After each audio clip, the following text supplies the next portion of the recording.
Unatosha na ile ya kuharibika isionekane ndani. Kile ambacho kinaharibika ndani ya moyo wako ukiondoe, mbegu ikuwe mzuri, ingie ndani ya udongo ikiwa mzuri, inapotoa matunda itoe matunda mazuri. Chochote mtu apandacho ndicho atavuna. Kile unachofanya ndio kenye watakufanyizia. Kile unafanyia watoto wa mwingine wako ni vile vile. Kile ambacho unafanyizia wengine na wewe watakufanyizia kile kile. Hapa duniani tu kila mtu kenye anafanya anagusa mgala lake. Hata na ule mwizi wakati anaokoka, kama alikuwa naiba, ifuna tamuibaka vile vyote iko nalipa madeni. Haleluya. Ukipanda mbegu iliyo nzuri utavuna uzima wa milele. Haleluya. Shabaha ya kupanda kwetu ni kutafuta tuvune uzima wa milele. Shangilia jina la Bwana wetu Yesu. Sisi hatutarajie tupande ili waturudishie vile, waturudishie gari, waturudishie nini, ili tuvune uzima wa milele. Tunafanya kazi ya Mungu ili tupate uzima wa milele. Tunahubiri Injili ili tupate uzima wa milele. Tunajitoa ndani ya kazi ya Mungu kwa kari, kwa mali na hali ili tupate uzima wa milele. Kiukweli Mungu analipa. Na kile ambacho unapanda unachivuna. Hakuna mwakwambia ataendaka mbinguni, na hapa duniani unalipa. Ndio mwimbaji mwali sema, anaimba hii nyumba ya tupatupa tunajua. Anasema kenye unajikopesha kwenye dunia utakilipa. Ambacho naona ni kizuri kwenye dunia kinakupendeza wewe, utalipa. Bwana Yesu asifiwe. Mfalme Hezekia wakati anagonjwa, nabii Isaya anakuja kwake, anamwambia wewe andika testament, unaenda. Mungu amesema unaenda. Akasema je m'en fous, nilijua mbegu ambayo nilipanda, ngoja na mimi nimuulize ambaye nilikuwa natumikia. Anaenda kwenye kibambazi, anamwambia Mungu, ni kweli niende? Kumbuka nilitembea mbele zako kwa kweli na haki. Kweli ya Mungu ni nini? Bwana Yesu asifiwe. Kweli ya Mungu ni kisi tumekuwa hapa kanisani. Ni kweli umekuja kuimba, ni kweli nimekuja kuhubiri. Haki ya Mungu ni nini? Kuna vitu vimbili Ezekiel aliambia Mungu, nimekuja mbele zako kwa kweli na haki. Kuna kweli wa Mungu ndo kuishi maisha matakatifu. Haki ya Mungu ni kufanya kazi. 1/10 ni haki ya Mungu. Kununua vyombo ni haki ya Mungu. Kwenda ona wagonjwa ni haki ya Mungu. Kutembelea wafungwa pia nayo ni haki. Bwana Yesu asifiwe. Mungu hazihakiwi, ndio kisi Biblia inasema anamlipa kila mtu kadiri ya gisi alitumika. Kuna wengine wanasema mbona wenye walikuyaka asubuhi, wengine mchana, wengine magharibi, walilipwa sawa sawa. Wale walikuwa ni wale. We gomboa muda. Bwana Yesu asifiwe. Gomboa muda. Muda unaenda. Lazima tutafute mbegu iliyo kweli ambayo tunapaswa kupanda sisi wa Kristo wa kwenda mbinguni. Watenda kazi ni wachache. Bwana Yesu asifiwe. Wale ambao wanatarajia kufanya kazi wamekuwa wachache. Wanaotaka kuvuna ni wengi sana. Lakini mwenye mavuno anampatia yule ambaye amefanya kazi. Na ukitaka kuvuna kile ambacho haukupanda, utakufa vibaya. Utachoka kabisa. Utaumia. Ukiona kitu kimekuwa mahali pale, kuna mtu ambaye amekipanda analazimishwa kuvuna. Wewe enda panda vyako. Bwana Yesu asifiwe. Tunapaswa kupanda mbegu iliyo safi, iliyo bora, upendo, mbegu ya upendo, mbegu ya amani, mbegu ya kufanya hata kazi ya Mungu. Ni mbegu iliyo nzuri. Mbegu mbaya, chuki, fitina, hata usharati, unapopanda hiyo mbegu utakufa. Bwana Yesu asifiwe.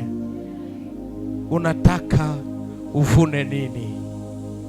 Msafiri mwenzangu, kama unataka kuvuna, umepanda nini nayo? Na kuuliza, tuulizane. Mimi nataka nivune, wewe unataka upande nini? Ilikuwa siku ya 4 ya mwezi ya pili kumwanzo, mama mmoja wanamgonga gari ya wasoda hapa Kusotraki. Watu wanamkataa, wamotare hatutambeba, tukimfikisha hospitali wanatufunga, na hatukuwa tunajua tukio. Mimi nimekuja juu, nimemjua, ni mama ambaye tumefahamiana naye, nimemchukua, nimemtia Msebeka. Mama alikuwa amepondekana kichwa na roho, lakini alikuwa anasema, Mungu, nyimbo nilikuimbia nizi tu, haishie pale. Mungu, franga zangu nilipana kukanisa, njoo malipo hii. Mimi nilisikia huzuni, nikamfikisha Msebeka. Nilikuwa nimeambia Mungu nitosha huko mjuba na tufungia katumu. Mungu akanitosha. Hii dimanche pase nilienda muona, nikakutana afiko mzuri, nikasema, mama, nilifurahia, nikukumbusha ulikuwa nalia namna gani? Ndio. Ulikuwa nasema Mungu akumbuke nyimbo zako. Mungu akumbuke pesa zako unapana kwenye Injili. Utamkumbusha Mungu nini wakati unataka kuvuna? Mama afie metafuta kuwa vizuri, lakini yeye kwa mzuri, lakini yule Mungu ambaye alijitoa kwa kazi yake lazima amfanyie vile. Yule Mungu ambaye anaimbia lazima amtendee mema. Anavuna matunda ya nyimbo zake, anavuna zile pesa ambazo anajitoa kila siku. Bwana Yesu asifiwe. Nataka msafiri mwenzangu ujiulize, kesho tunapofika mbinguni, waseme hapa matendo ya mtu ndiyo tamfanya kuingia humu, kile ambacho alifanya na ndio batamrekompanse. Utavuna nini? Kama ni kuimba, unakutana waliimba lakini uko mchoyo, si utakufa na njaa. Kama ni kuhubiri lakini uko mchoyo, ndakula mahubiri. Lazima kuhubiri haituzuie kufanya mema. Kuhubiri haituzuie kutenda mema. Kuimba haizuii kuimba na kututende mema kwa wengine, hata pia kwa kanisa. Bwana Yesu asifiwe. Tafakari wewe mwenyewe, unapanda namna gani? Mbegu ambayo umepanda, je, hata sai Mungu akuje kulipa, utapata nini? Wazaifu. Haleluya. Bwana Yesu asifiwe. Nakumbuka siku moja hivi Masisi, niliishi Rubaya sana, muute Msepaki Sayuni. Tunaenda saidia mchungaji pastor mmoja Karuhije kuongola birahi. Watu walikuwa wamechoka, tumeanza asubuhi, tunafika matreze, tunaanza shuka na birahi, bakubeba vya kidogo, wengine. Kumbe ametukalkile, amesema watu wamechoka lakini hawapende kusema. Lakini wazaifu lazima ni wakomeshe. Bila ambao tulienda twala kumwisho, kila ambaye ameenda twala turu ya mwisho ibakie yake, utawakiana vya namna gani? Uzaifu wako. Haleluya. Utavuna ya namuna gani? Utashukana na vya namuna gani? Hautaregrete. Saa mwingine atashuka na lukoli lwake. Bwana Yesu asifiwe. Ngoja nikupe hii habari nimalize, sina utaratibu ya ukawia kwenye madhabahu. Kijana mmoja alikuwa yatima, alikuwa amepoteza baba na mama yake. Alikuwa mwaminifu mbele za Mungu, alikuwa kanisani, lakini kila alikuwa ingia kanisani wasichana walikuwa hawampendi sababu ni yatima, alikuwa hajiweze. Kusema atumbie, anasema siwezi omba Mungu mkate anipatie jiwe, donc yeye ni jiwe. Wakati aliona maisha na kataa, hana mamlaka, hakusoma, anasema lazima nikuwe muwindaji. Kijana alibakia muwindaji,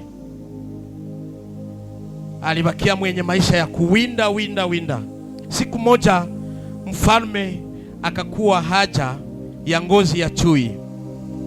Wakasema mfalme anahitaji ngozi ya chui. Sikia neema ya Mungu gisi natembea.